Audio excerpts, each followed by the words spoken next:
Whether you're buying or selling, I've got real-time answers. Let's go talk about them.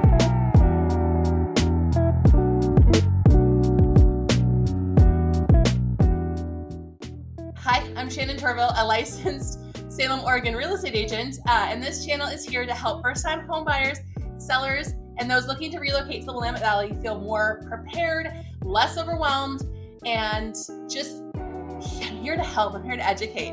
But let's go take a look about what happened in the month of May in Salem.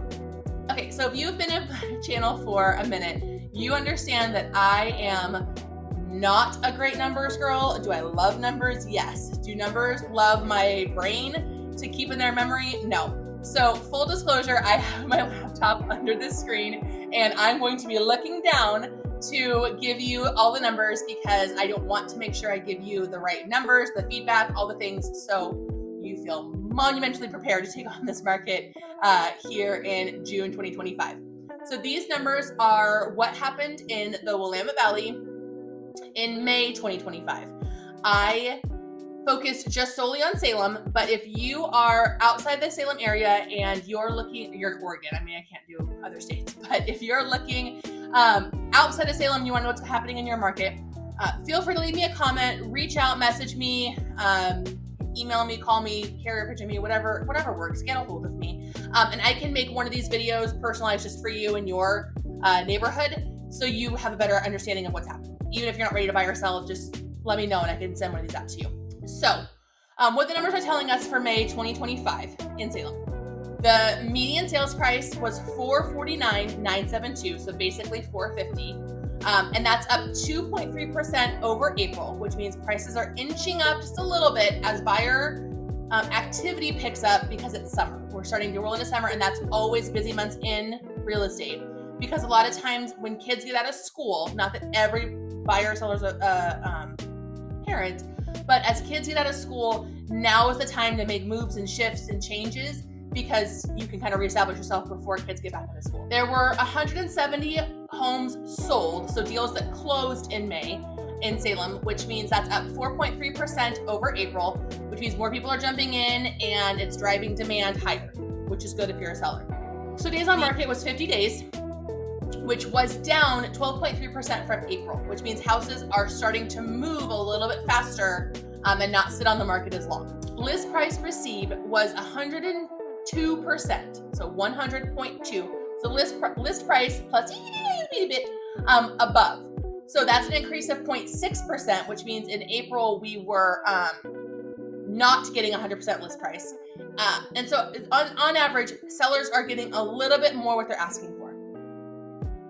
We're gonna talk about that in a second though. Inventory, there's 2.5 months of supply, which is up 10.1%, which means that there's more houses on the market for sale, more houses available. It's still technically 2.5 months is still considered a seller's market, but we are seeing this shift into more of a buyer's market and more options available for buyers. So yes, we're still in a seller's market, but we're transitioning. So if you're a buyer, what does this mean for you? Buyers, competition is still real.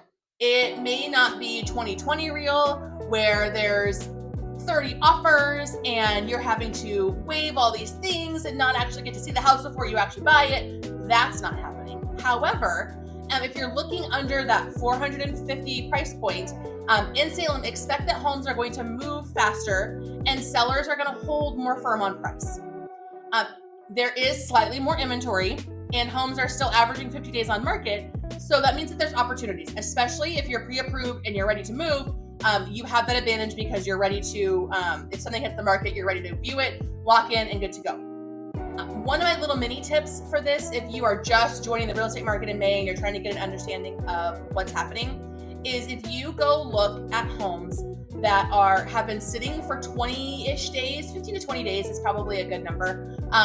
You might have some more wiggle room when it comes to price and negotiation and repairs and what kind of things you want. So take a look at those things. If you see maybe your budget is, let's say 400, I would go look at houses that are in that 410, 415 range and see if there's anything there that you fall in love with that you think you could negotiate with the seller on and see if you can make something happen. Sellers, what does this mean for you? All of these numbers, what does it mean for you? It means the window to sell your home is still open. With buyers paying full price and days on market coming down, that means that we have buyers and they are willing to buy houses. However, it is a solid time to buy if your home is priced well and it shows well.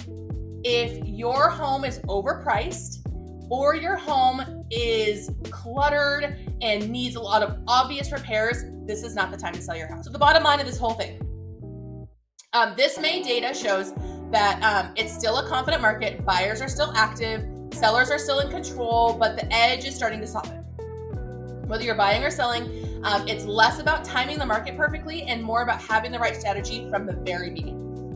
One of the things that I've seen specifically from my side is, and in having conversations with some lenders and some other agents, is there are a lot of buyers out there asking for closing costs.